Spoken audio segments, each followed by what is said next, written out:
What is going on, everybody? Welcome back to Nintendo Land, and Nintendo just revealed a brand new Super Mario Party Jamboree overview trailer, showing us over 5 minutes of brand new gameplay, including some brand new modes that we've never seen before, which is exciting because, man, this game seems like it's jam-packed, full of content, and I couldn't be more excited for a Mario Party game. Yesterday, we received over 100 brand new subscribers, so let's see how many brand new subscribers we can get from this one video. Thank you guys so much for tuning in, and let's jump into the new overview trailer for Mario Party Jamboree. So the first new thing I noticed right away is there seems to be character-specific mini-games. For instance, this one's called Yoshi's Mountain Race, which we've seen this a lot, but this seems to be a very special mini-game for the buddy system, where if you win, you will get a Jamboree buddy. And I think we've seen another mini-game along these lines with Donkey Kong, where Donkey Kong's playing these drums in the background and you have to match the beat. This could also relate to the missing section of mini-games that we can't see right now, but I still think these are saved for boss battles, and these are not, in fact, these, because it looks like one of the minigames already listed far up on the top right of the board seems to be the Yoshi Race one already, so that wouldn't make a lot of sense. But these allies also give you special abilities, like Yoshi can steal a dice from another player with his tongue, or Donkey Kong can put you in a barrel and blast you to another spot. These Jamboree buddies work just like an ally, where they're essentially a second version of you, where you can buy multiple stars or multiple different items, you'll just have to pay more for it. You also get to see what looks to be maybe a Waluigi buddy type of game, where it's a giant pinball game versus all the other players, where it's just that, a pinball game. You get points and different coins depending on what you hit on the board, and there's a giant time limit, which makes me think it's a longer than average mini game,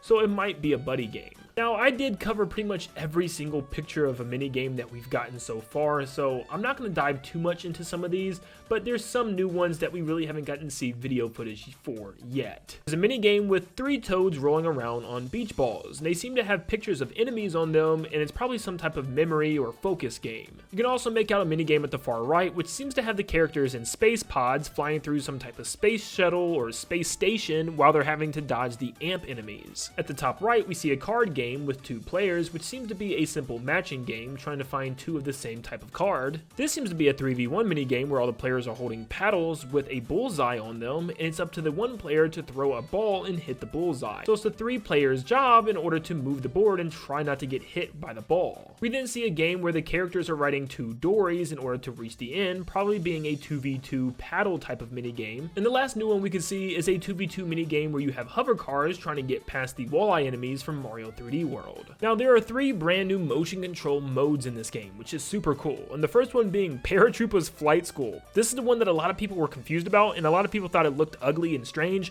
It definitely looks like it looks a lot better than the first initial look at this game. The graphics look a lot better, and there's actual textures on everything, but with that said, there's 3 sub-modes that you can play within this one mode. You can have a sky battle where you battle another player in order to gather the most para-biddy buds, or you can try stealing them from your teammate. There's Paratroopa Taxi, where it looks like you and another player have to be the taxi drivers, taking a character to a designated area. And there's also a free flight mode, probably allowing you to just fly around the area like you see here, just exploring the region and seeing what you can find. Now, I couldn't watch this without thinking about the next 3D Mario. I know, of course I am, it's Nintendo Land after all, but I thought about using these wings or some type of wing cap in an open world would be really cool, and that's essentially what this is, a mini kind of open world where you can fly around. And I'm just like, I wonder if there's something else like this coming to a future 3D Mario game that they gave this idea to, but we're just gonna have to wait and see. The next motion game is Toad's Item Factory, which has 4 players moving different items and objects and blocks in order to get a ball to the goal. There's 30 stages and they get harder as you go, and you'll be holding the Joy-Con in various different ways, blasting the ball out of cannons or just moving levers in order to get the ball to the end,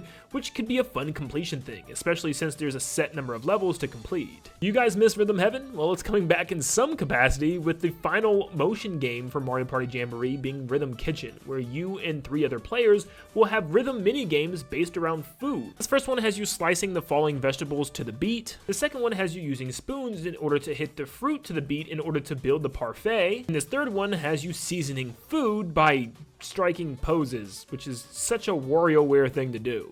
And at the end, your entire group will be graded on how well they did, by 3 Chef Yoshis sitting at the top, which is pretty interesting. Now I do wonder if there's only 3 minigames for this or multiple other ones. I know there was like a cookie cutting minigame, so I wonder if any food minigame could be thrown in here. So it's hard to say right now, we're just gonna have to wait and see. More things that we can note is that enemy car that we kept seeing glimpses of on the racetrack board seems to be just a bruiser driving a monster truck. The snowboarding minigame seems to be themed after Rosalina, which might be her buddy game on the board, as you can see her floating above the racers. And we get one more glimpse of that flying paratrooper game where it seems to be in the free play mode as Mario's just flying through some rings heading towards a floating island with a tree on it. Now like always, the Japanese website gives us more information showing that we can have our own party cards which other people online will be able to see, and we can decorate them with our own stamps, and we can do all this by earning party points by playing through boards and stuff like that, so we can decorate our own little party card and stuff. And it also says like how long you've been playing the game and some stats along the bottom right. And here you can see the shop where you can buy tons of different badges and stickers to place on your cards. There also seems to be normal party rules and championship rules, which would really test your strengths and how serious you play Mario Party, I guess, which is crazy. But these rules could be things like limited items or limited amount of items that you can purchase, only 1 bonus star on the board, and having to choose only 1 item to start the game with, making you choose wisely. We can also see a new item on the board, which seems to be the cellular shopper item from Mario Party 3, which allows you to call the shop and purchase an item without having to be there. Now here we can see some of the game settings that you can set up, and this is all translated from Japanese to English, so